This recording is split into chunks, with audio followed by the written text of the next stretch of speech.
L'exposition Charlotte-Perriand est une véritable aventure aussi pour la Fondation Louis Vuitton, car pour la première fois, on va dédier l'ensemble de nos espaces à une seule créatrice, Charlotte-Perriand. Elle était à la fois architecte, urbaniste, photographe et bien évidemment designer. Alors le mot design n'existait pas quand elle a commencé sa carrière, puisque c'est un terme qu'on a commencé à utiliser après la guerre. Mais bien évidemment qu'elle a pratiqué le design de 7 à 77 ans, si je puis dire. Puis on va proposer non pas seulement une exposition sur Charlotte-Perriand, mais une exposition avec Charlotte-Perriand en empruntant son regard et en voyageant avec elle à travers tout le XXe siècle.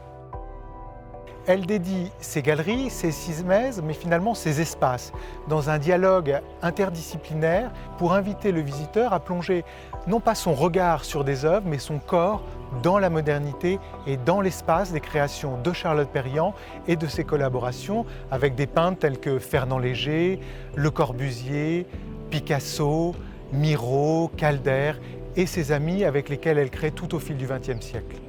L'appartement de Saint-Sulpice, le premier appartement parisien de Charlotte-Perriand en quelque sorte, c'est un peu un laboratoire, puisqu'elle va construire, aménager son appartement dans l'objectif de montrer aussi ce qu'elle y fait. Donc elle va expérimenter ses propres meubles, ses propres espaces dans son appartement. Et c'est un peu une matrice en fait des projets qu'elle va développer dans les années à venir.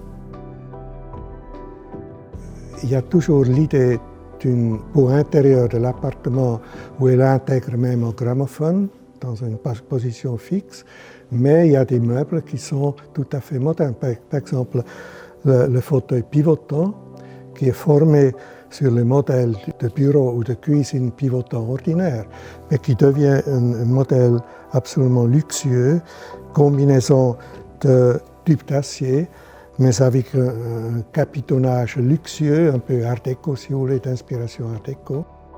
Vraiment moderne au fond. C'est un voyage chronologique, une traversée du siècle avec elle et les artistes, et également thématique.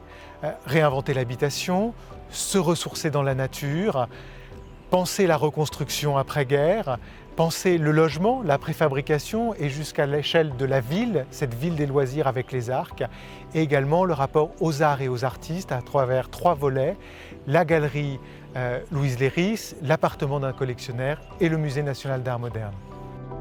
Dans cette exposition dans laquelle on réunit des chefs-d'œuvre extraordinaires de la peinture moderne, on a tous ceux qui ont été pour elle, justement, ces immenses créateurs avec lesquels elle était sur la même longueur d'onde.